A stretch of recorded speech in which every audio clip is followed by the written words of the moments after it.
त्रिगुणात्मक सत्ता से हम बाहर कैसे जा सके, कैसे हम अपने कर्मों के प्रभाव से बच सके, कैसे हम सतोगुण से भी पार जा सके। संसार के दो सबसे बड़े रोग हैं मनुष्य जाति में। मनुष्य जाति में इसलिए कि मनुष्य के पास अपने कर्म करने की स्वतंत्रता के साथ साथ उसकी कल्पनाशीलता भी है। तो कर्म करने की जो स्वतंत्रता है मनुष्य के पास, वो उसकी कल्पनाशीलता के आधार पर है।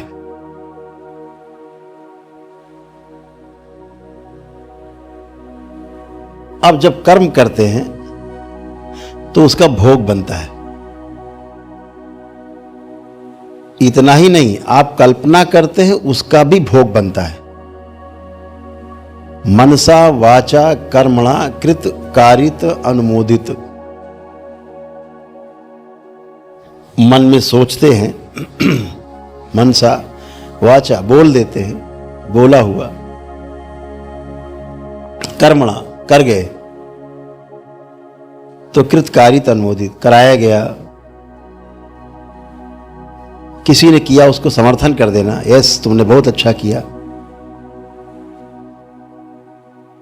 बहुत बुरा किया, कुछ भी, तो उसका आपका भोग बनता है, अच्छा या बुरा जरूर बनता है। तो कल्पनाशीलता से भी आपके भोग घटते या बढ़ते हैं। अगर आप अच्छा अच्छा सोचते हैं तो आपके अच्छे भोग बनते हैं, खराब सोचते तो खराब भोग बनते हैं। अगर खराब सोच के भोग बनते हैं तो अच्छे सोच के भी भोग बनते हैं।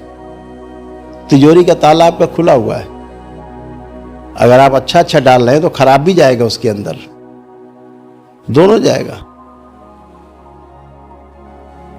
तो इस कल्पनाशीलता के आधार पे आप सबके पास कर्म स्वतंत्रता है,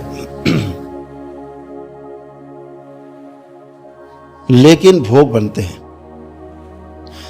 मनुष्य जब पैदा होता है तो वह जीव जंतु नहीं है, पशु पक्षी नहीं है, वह स्मृति लेकर पैदा नहीं होता।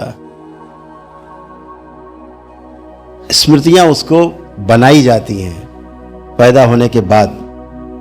जहां वो जन्म लेता है, जिस अवस्था में रहता है, जिस कुल में रहता है, वहां के जो संस्कार हैं वही उसमें आ जाते हैं।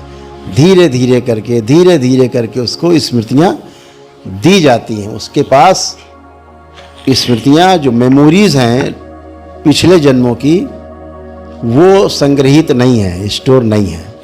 जैसा जीव जंतु में पहले से मेमोरी स्टोर है, ऐसे मनुष्य में, मानव में कोई मेमोरी पैदा होने के समय से स्टोर नहीं होती है, सिवाय रोने के। रोता हुआ मरता है तो रोता हुआ पैदा होता। पूर्ण समृद्ध मेधस जो है सिर्फ मनुष्य में है, जो इसमें तैरता रहता है, जिसके आधार पर मनुष्य कल्पनाशीलता करता है और कर्म स्वतंत्रता के लिए अपने कार्य कर पाता है। तो जिसकी कर्म स्वतंत्रता है वो उसकी कल्पनाशीलता के आधार पर है, इसलिए उसे मैं का भाव सदा बना रहता है कि मैंने किया। दो रोग सबसे बड़े हैं,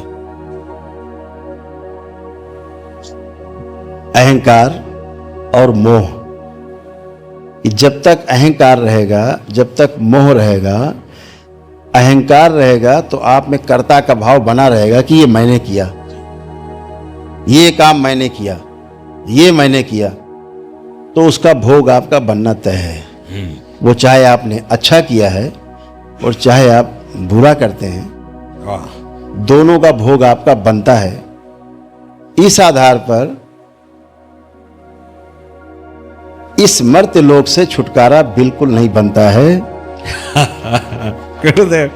और बार बार भोगने के लिए इस मर्त्य लोक में आना ही पड़ता है। मुक्ति असंभव जी। ऐसे ही मोह है जी। जब हम मोह करते हैं, मोह के लिए हम दुखी रहते हैं। उस दुख से निकलने के लिए हम सुख का रास्ता तलाशते रहते हैं पूरे जीवन जी। दुख से सुख की ओर कैसे जाएं, ये प्रयास भी दुख ही है। वाह वाह, ये सुख नहीं है, बहुत बढ़िया। ये दुख ही है।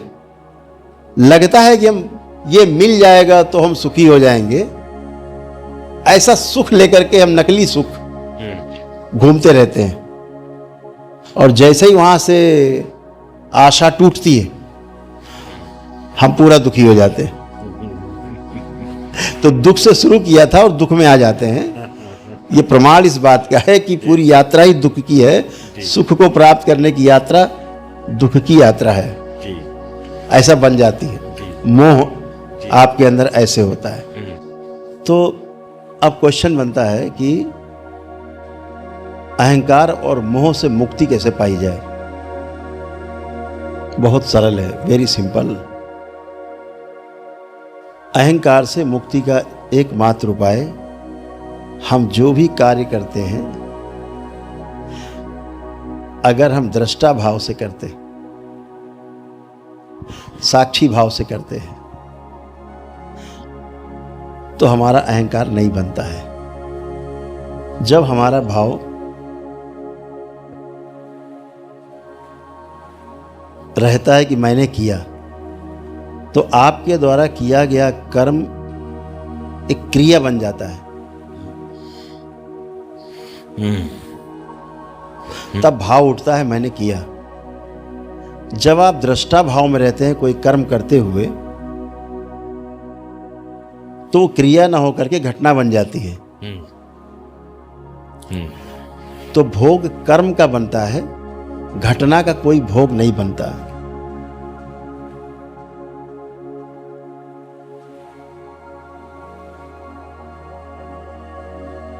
इसलिए जब भी दरबार में आपने देखा सुना होगा, मैं कोई भी कार्य करता हूँ, दरबार के भक्त खड़े होकर के बहुत ही भाव से कहते हैं गुरुदेव आपने हमें बचा लिया, हमारी रक्षा की, हम तो मर जाते, हम बच गए आपकी कृपा से। मैं उसकी बात पूरे होने से पहले बोलता हूँ, सब बाबा माँ करते हैं और मैं कर्ता भाव से मुक्त हो जाता हूँ। तो मेरा कोई भोग नहीं बनता।